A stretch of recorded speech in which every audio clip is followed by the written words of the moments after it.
O gaúcho João Belchior Marques Goulart foi o 24º presidente do Brasil. Mais conhecido como Jango, ele assumiu a presidência após a renúncia de Jânio Quadros, em um cenário de enorme crise política. O governo de João Goulart foi um dos mais atribulados da história republicana de nosso país. Seu governo pode ser dividido em duas fases: a fase parlamentarista e a fase presidencialista. Antes de falar de cada uma dessas duas fases, vamos conversar um pouquinho a respeito do contexto político pelo qual estava passando o Brasil nesse momento. O Brasil estava numa fase que é chamada de República Populista, ou Quarta República, e é uma fase considerada como uma primeira experiência democrática do Brasil. Foi um momento de agitação popular, envolvimento maior da população com a política, crescimento econômico e urbanização. As transformações em curso no Brasil refletiam diretamente no debate político, e a ampliação das demandas por participação e por políticas democratizantes fez desse período um dos mais agitados de nossa história. Uma demonstração clara disso foi o crescimento dos partidos políticos em uma dimensão sem precedentes até então. Além dos partidos políticos, sindicatos de trabalhadores, tanto urbanos quanto rurais, espalharam-se em quantidade expressiva por todo o país, encabeçando a luta dos trabalhadores por melhores condições. O movimento estudantil também ganhou força na defesa pela democracia, igualdade social e melhoria do sistema escolar no Brasil. Nesse período, consolidou-se uma força política chamada de trabalhismo, que é uma ideologia política que foi desenvolvida por Getúlio Vargas na década de 40, que propunha a integração do trabalhador no discurso político.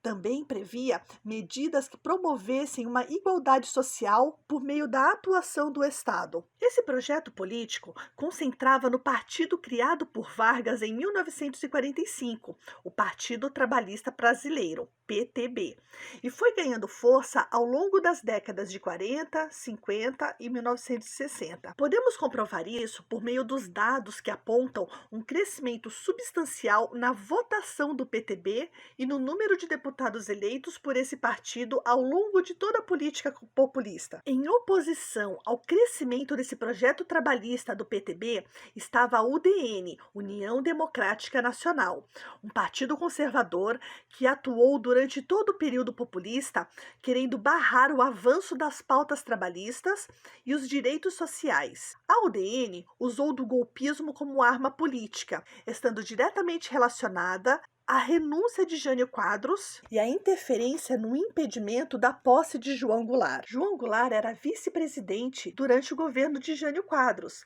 e ele estava em missão diplomática na China por ordem do presidente Jânio Quadros, em agosto de 1961. Quando o presidente anunciou sua renúncia, isso visava uma estratégia de retorno do presidente de plenos poderes. Porém, essa estratégia fracassou e a polêmica concentrou-se na posse do vice João Goulart. Assim que Jânio Quadros renunciou, ministros militares anunciaram que se João Goulart pisasse em solo brasileiro para tomar posse, ele seria preso. Iniciou uma grave crise política que durou 2 semanas e deixou o Brasil às margens de uma guerra civil. O que conservadores e militares desejavam era que Goulart fosse impedido de assumir a presidência. Porém, esse desejo de conservadores e militares foi tido como golpismo, uma vez que a lei brasileira, a Constituição de 1946, estipulava que a posse da presidência deveria ser transmitida ao vice. Assim, a posse de João Goulart seria legal.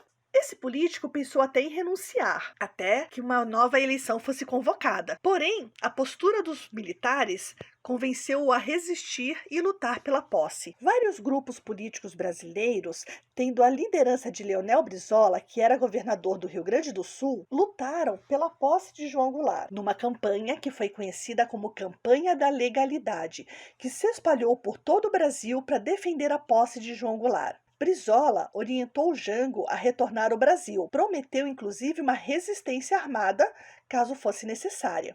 A atuação de Brizola conseguiu um apoio internacional em defesa de Goulart, além do apoio popular. Foi criado o Comitê Central do Movimento de Resistência Democrática, que contava com 45 mil voluntários, que armados garantiram lutar pela posse de João Goulart.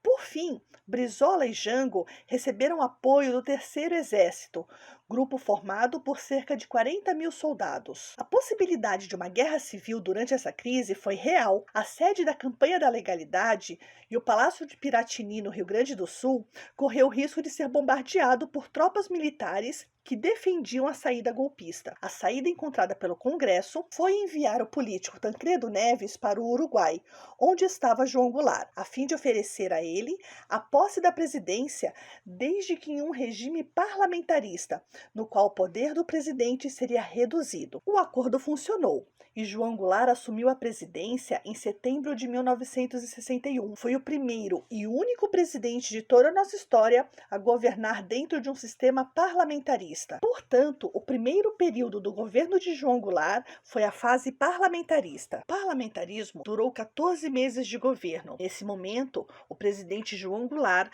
teve um papel neutralizado por conta das limitações que esse sistema o impuseram. Nessa primeira fase de seu governo, o presidente João Goulart pôde ter uma real dimensão dos problemas pelos quais o Brasil passava naquele momento: endividamento gigantesco, uma pressão social por melhorias das condições de vida e uma desigualdade social cada vez maior. No contexto de sua posse, camponeses e estudantes eram os dois grupos mais radicais, indicativo dos graves problemas existentes nessas áreas. Outro elemento que trazia atenção para o governo era a inflação, que pressionava cada vez mais a renda dos trabalhadores das classes média e baixa.